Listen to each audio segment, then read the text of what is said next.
Kryeministri Edi Rama zhvilloi një dëgjes me qytetarët e njësisë 5 të Bashkisë Tiranë, ku ai shpalosi të detajuar projekt buxhetin e vitit 2026. Por kryetarin e Bashkisë Tiranës e kemi në burg, pa gjyq. Dhe në ndërkohë jemi në një paradoks shumë të madh. Kur kryetari i Bashkisë Tiranës u mor edhe u tërhoq nga zyra për të futur në qeli si i para burgosur, gjë që ndodh normalisht sipas ligjit vetëm për njerëzit shumë të rrezikshëm. Unë e thash publikisht që kjo është disproporcionale.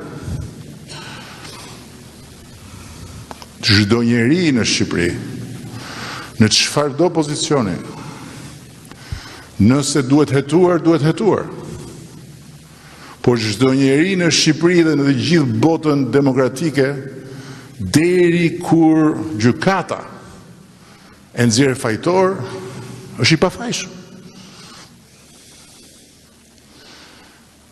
Ama nuk diskutohet që nëse njeriu e merr dhe e fut brenda dhe pastaj lëshohen të gjitha llojet e hienave dhe të gjithë llojet e klounëve të cirkut politik dhe mediatik për t'i bërë gjyqin, atëherë patjetër që ndodh siç ndodhet dikur, vjen një dënimi publik, pastaj vjen dhe pjesa tjetër.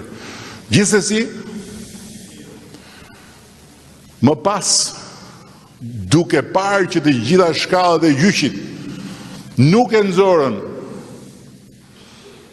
kryetarin e bashkisë që të vazhdoi të kryejë detyrën dhe paralelisht të bëj procesin, ne menduam që Tirana nuk ka arsye të paguaj për një kohë gjatë mungesën e drejtimit. Po bëjnë maksimumin ata që drejtojnë sot. Tu janë në kryetarët e bashkisë. Kryetarja në detyrë nuk ishte sot në Shqipëri për arsye pune, po bëjnë maksimumin, por nuk është e njëjta gjë. Dhe për këtë arsye ne menduam në respekt të plot sipas nesh të ligjit, sepse ligji thot, kushtetuta më saktë thot dy gjëra të ndryshme. Tjetër për deputetin, tjetër për të zgjedhurin lokal. Për deputetin thot pa arsye. Kur mungon pa arsye. Për të zgjedhurin lokal nuk e thot fare. Gjykata kushtetuese doli me vendim tjetër nga Jyni. Nuk kam asnjë arsye të dyshoj që e kanë parë nga një këndvështrim i arsyeshëm, pavarësisht se i kundërt me këndvështrimin tonë, mirë po tani duhet zgjedhin, sepse kanë thënë që kryetari i bashkisë është në pamundësi ta ushtrojë detyrën, por nuk mund të bëhen zgjedhje sepse ai është kryetar bashkie. Okej, jepini mundësinë ta ushtrojë detyrën, bukur. Kur të vi atje që të kërkojë të lirohet, që të vazhdojë detyrën, shpresoj që gjykata kushtetuese t'i rri besnike vetes vet dhe t'i japë mundësinë të vazhdojë detyrën. Apo ja. Por deri atëherë ne jemi këtu.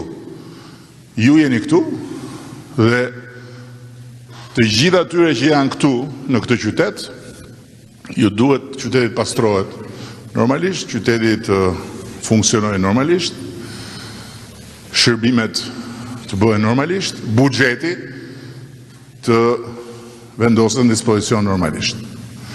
Dhe për këtë arsye, ne po e mbështesim bashkinë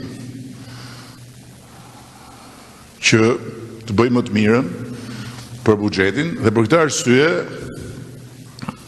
menduam me Ogertën si drejtuesja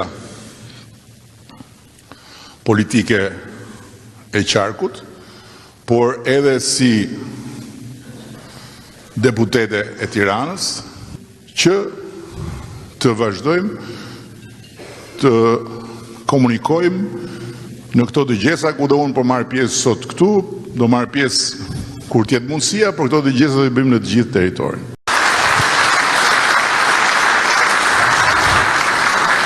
Mund të duket si fantazi, por shumë gjëra më kanë ndodhur që kur i them mendojnë që është fantazi, pastaj bën realitet.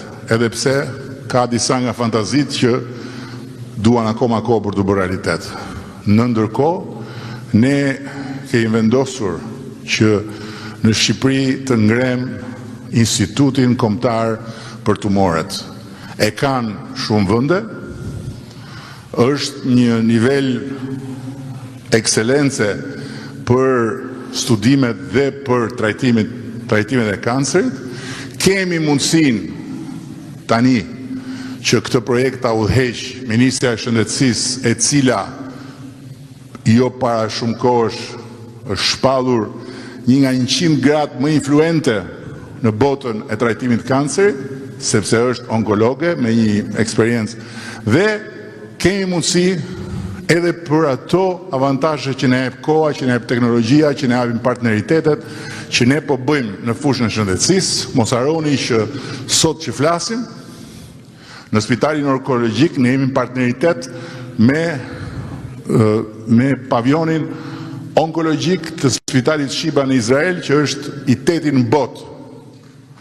Dhe në ndërkohë, po ndërtojmë një partneritet strategjik të QSUT-s me spitalin San Rafaelet Milanos, që da transformoj QSUT në 4 vitet e ardhshme në një qendër referimi për shërbimin shëndetësor në gjithë Ballkanin. Kështu që është e mundur që ta ndërtojmë edhe këtë projekt dhe ta ngrem Institutin ton kombëtar për tumoret. Këto ishin gjërat që unë doja të prekja nga buxheti i përgjithshëm. Ndërkohë që